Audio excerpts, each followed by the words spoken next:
This is interesting from Max 22 reports. It says WikiLeaks Twitter account has been locked shortly before Assange extradition hearing. I believe that's going to come out shortly, as this guy's saying. Hearing all attempts to get it reopened via regular channels have been unsuccessful. It has been impossible to reach a human at Twitter to resolve the issue. Can someone fix this? Now, this is very interesting, but let's go back to post 3764. This is December 2019. And this says DNC servers, CrowdStrike. Did Russia break into DNC servers? And we know the answer to that is no. Why did FBI accept indirect evidence, RE DNC servers hack break-in by CrowdStrike, Ukraine? Because CrowdStrike set up the whole thing. Why wouldn't the FBI investigate? Well, they were all in on it. Why didn't the FBI directly investigate the DNC servers in hand? Again, they were all in on it. Download speed internal data versus remote. Now, we know from Bill Binney and others, they've done tests and they have shown that it would be completely impossible for Russia to hack and download the information across the ocean. What they do show is that it was done with a thumbnail drive. It was an inside job, and the speeds match that. So think about what is happening right now. They're trying to... Inside job on thumb drive. Someone here did it. Not across the ocean. Get ahead of this story. And let me just read in post 3766 this one part that is in this post. First decisive findings made public in the paper dated July 9th concerning the volume of the supposedly hacked material and what is called the transfer rate, the time a remote hack would require. The metadata established several facts in this regard with granular precision. On the evening of July 5th, 2016, 1,976 megabytes of data were downloaded from the DNC server. The operation took 87 seconds. This yields a transfer rate of 22.7 megabytes per second. These statistics are matters of record and essential to disproving the hack theory. No internet service provider, such as a hacker, would have had to use in mid-2016 was capable of downloading data at this speed.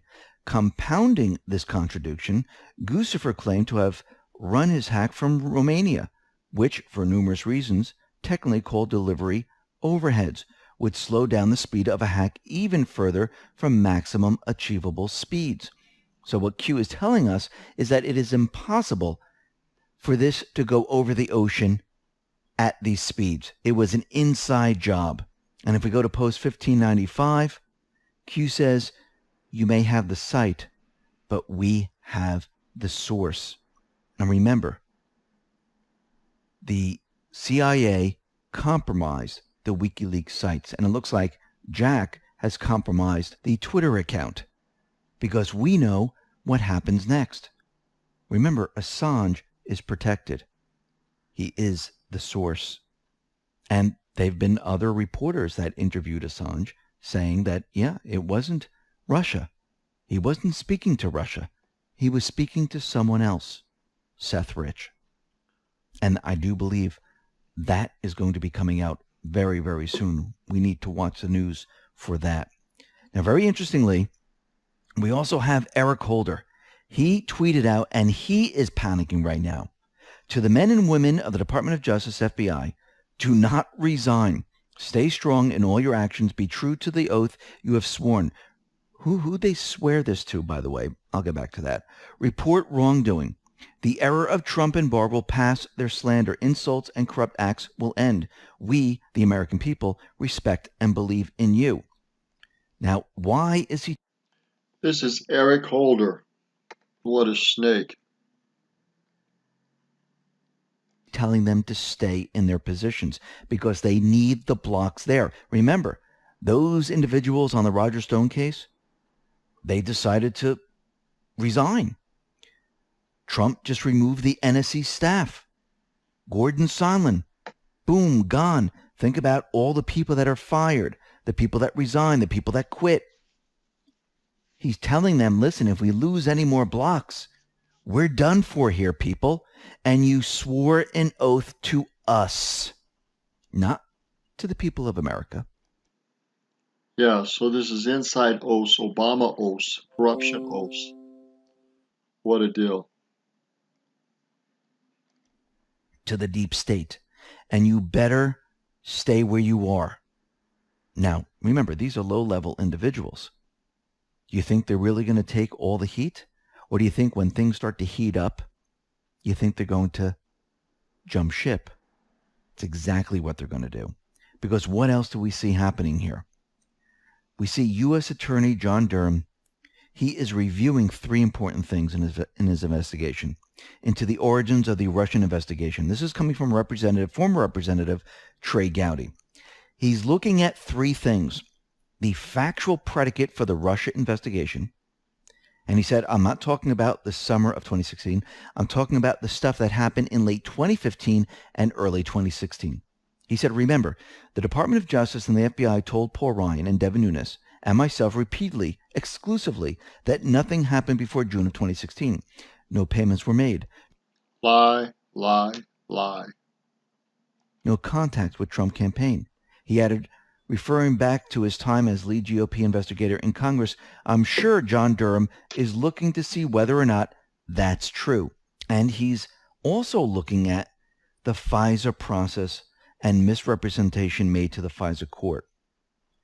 He said, I think he's also looking at the ICA, that intelligence community assessment that John Brennan got done towards the end of the Barack Obama tenure to make sure whether or not that was thoroughly investigated and whether or not all the right information made its way back into that ICA.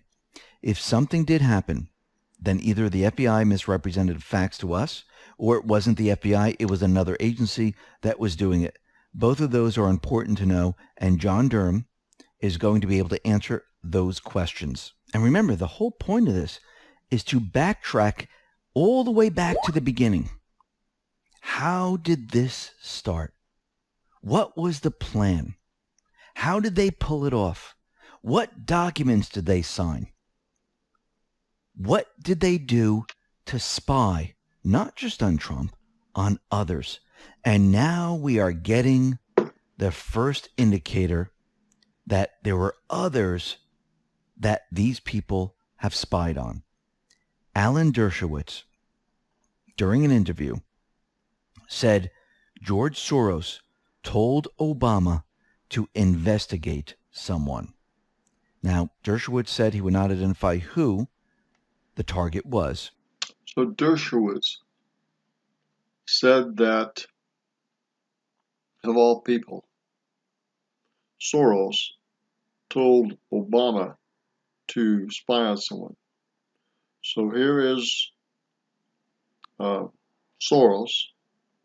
an elite group, commanding or forcing Obama to spy on someone, and Obama does it. Think about that. Think about that implication.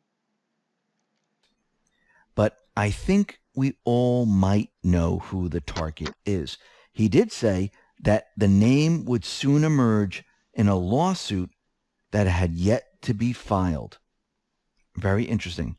And that brings me back to post 3791.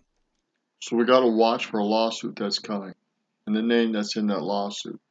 Interesting. Dershowitz knows that? Interesting. And this gives us oigjustice.gov. It's a PDF. And in this document, it says the following. And by the way, the title is Department of Justice OIG releases review of 4 FISA applications and other aspects of the FBI Crossfire Hurricane investigation. We know what this is. Michael Horowitz. And Q says, worth remembering. And it says, the day the public learned 4 FISAs were illegal, December 9th, 2019. Anons knew this August 31st, 2018. The day the public learned illegal surveillance targeting of Page 2, January 23rd, 2020. And this is in brackets, dash Cruz. Important markers to remember. Watch the news. So I think. So we know that Cruz was spied on. We know that Trump was spied on. And who else? Stone probably was. Other reporters were. Alex Jones. Who knows who else? Probably several people. But who did Soros tell Obama to spy on? That's important. What Alan Dershowitz is saying, he might be referring to Ted Cruz, because we know from Q that Ted Cruz was spied on. And Dershowitz is saying that George Soros told Obama to investigate Cruz. Very interesting. We'll have. So they're saying it's Cruz, and we know Cruz was spied on. So George Soros told Obama to spy on Cruz, and he did. To see how that plays out. And if you notice what's happening right now, and this is why the mainstream media is trying to get ahead of all these different stories and try to tell the public, well, this is what really happened, and they're trying to spin the truth, because they know once the documentation comes out and once all this information comes out, they're going to have a very difficult time. So they're trying to plant the idea that it's really not that big of a deal and everything is on the up and up. This is what they've been doing for quite a while. Another Q link here. And this is a review of various actions by the Federal Bureau of Investigation and Department of Justice in advance of the 2016 election. Q points us specifically to page 203, and it says, the OPA supervisor said that he later learned that former President Clinton's Secret Service detail had contacted Lynch's FBI security detail and let them know that the former president wanted to meet with Lynch. Although Lynch's staff was supposed to receive notice of such requests, witnesses told us that they were not informed of the request from former President Clinton. Q says coordination. Of course it was coordination. Actually, the meeting between Loretta Lynch and Clinton on Lynch's jet on the tarmac at Phoenix Airport on June 27, 2016, would have remained a secret if not discovered by a local news crew. And Q then says date of tarmac meeting. That was June 27, 2016. And then it says date of, and this is in brackets and bold and caps, Hillary Clinton investigation end announcement. Well, Comey announces no charges against Hillary Clinton July 5th, 2016. A couple of days later after the tarmac meeting. Coincidence? I think not. Q says 1 + 1 = 2. Q then says it's going to be a very hot spring, summer, bold and kill brackets. All right, and I've said this again repeatedly too. I suspect this spring is going to get a lot of things are going to get moving. I suspect this summer they're even going to get more moving. And by the time this fall comes around and election time comes, there's going to be a lot of people drop out, run for cover, try to get out of this country, do other things because they know the judgment and hammer is coming, and they're going to try to escape. But I don't think they're going to be able to. And it's going to get very exciting before this fall elections. Now let's go back to July 3rd, 2016. Look what Trump tweeted out during that period. Does anybody really believe that Bill Clinton and the USAG talked about grandkids and golf for 37 minutes in plane on tarmac? Absolutely not. What were they talking about? What was Clinton promising Lynch? Well, let's go to post 1828. This is August 2018. Tarmac, final meeting, no charges drop equals Supreme Court. Drop the charges, and we promise we will then nominate you for the Supreme Court. That's what that was about.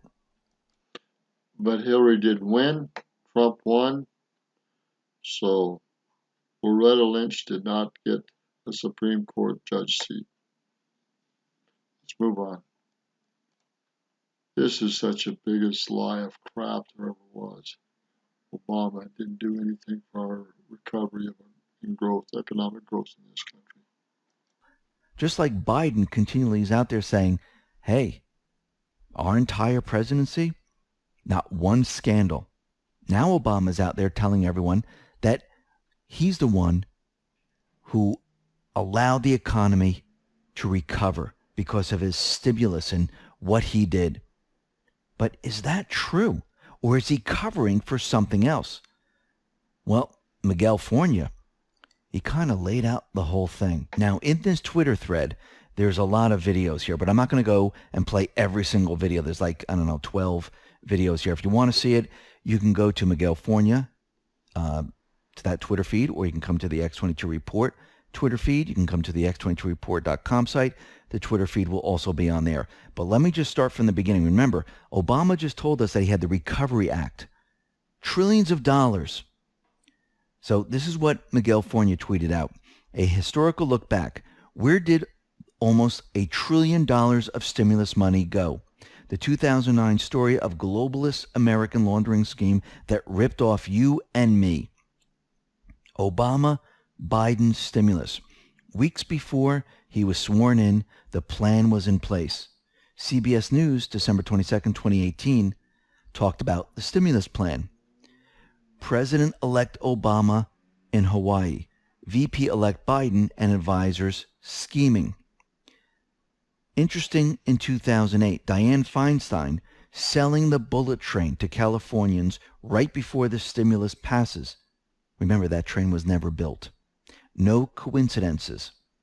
Where did the $790 billion go? It's almost $1 trillion. The success of the stimulus bill will be measured Almost 0.8 trillion. by the number of jobs it creates. Barack Obama, February 12, 2009. 3 weeks after Inauguration Day. Nancy Pelosi confirming it will be a success.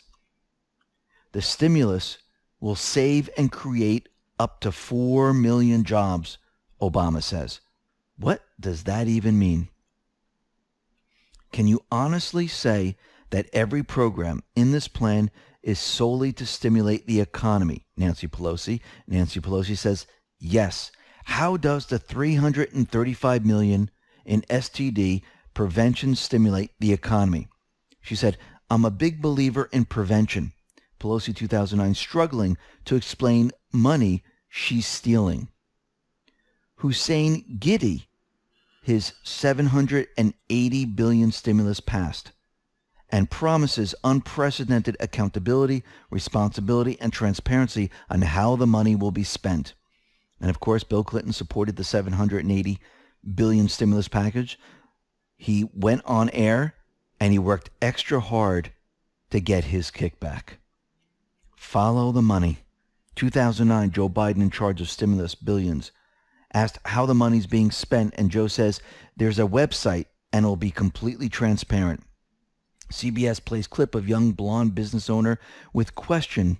Joe says she should call him. Joe forgets the website. There's really no website that shows you where all the money's going. 4 months into the stimulus, May 2009. Hussein administration, lying about everything. Fake Jake Tapper actually doing good work, looking at this and saying, whoa, where is this money going? It's not going where they're saying it's going. September 2009, 6 months into the stimulus. Joe Biden in Pittsburgh, frustrated having to defend the spending and starts yelling and rambling nonsense. Joe being Joe. Epic fail, August 2010, 16 months into the fraudulent stimulus. Joe Biden in New Hampshire, still trying to defend it. Quid pro Joe rambles about the success, and they cut to the newsroom where they proclaim officially, wait for it, 7 new jobs were created. Ouch. Stimulus tour, March 2010. Quid pro Joe Biden goes to Florida to celebrate 20 to 50 jobs. 20 to 50 jobs. $780 billion.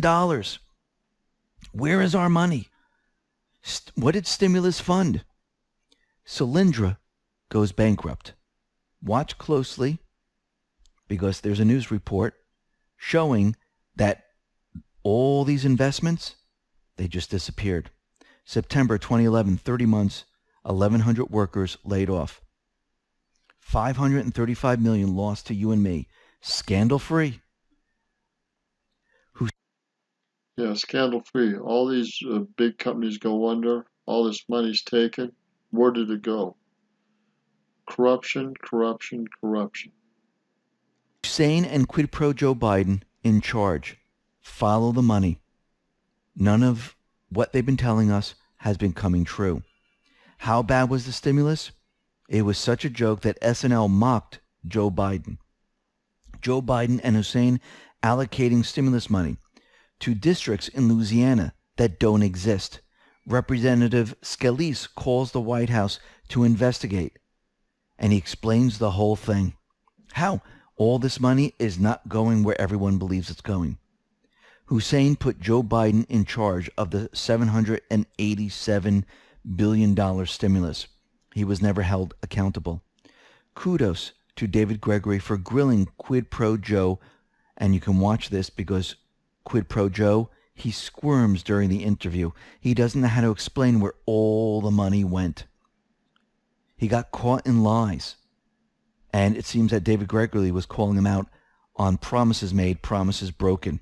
Unemployment went up, and Joe just keeps on lying. Joe was being questioned by a reporter, and he says, here's the deal. Nobody can look you in the eye and tell you that the Recovery Act and that the stimulus did not create jobs and did not do very good things for the economy.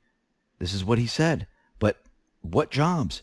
Actually, unemployment was the highest ever. February 17, 2010, stimulus after 1 year. CBS Harry Smith, did Americans really get their bang for their buck from the stimulus? Absolutely not. We passed this Recovery Act without any of the earmarks or pork barrel spending that's so common in Washington, Obama said on August 7, 2009.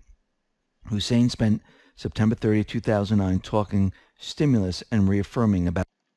No one talks about how this goes into book deals, how it goes into the major networks and media, and they just don't worry about it because they're getting kickbacks. These major networks and corporations are getting kickbacks, and so they don't worry about it. They pretend like they're reporting news, but they aren't doing squat. About Joe Biden. He deserves credit. He is managing the process. He's doing a great job. He's a tough tracking the money. Stimulus negotiations, January 23, 2009. When Republicans push back on tax refunds for people who don't pay taxes, Obama responds, I won.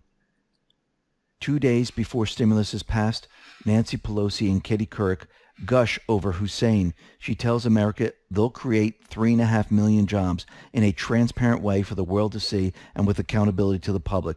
Nancy acting like she just hit the jackpot. Where's the money? February 2009 on the stimulus. As president, I expect to be judged and should be judged by the results of this program. June 1st, 2012. Unemployment over 8% for 40 consecutive months. Yeah, this guy's got to be judged. But if it's not by the legal system, it's by God. He's one of the biggest cons there ever was. And so is Biden. Oh, Tricky Joe. What a joke.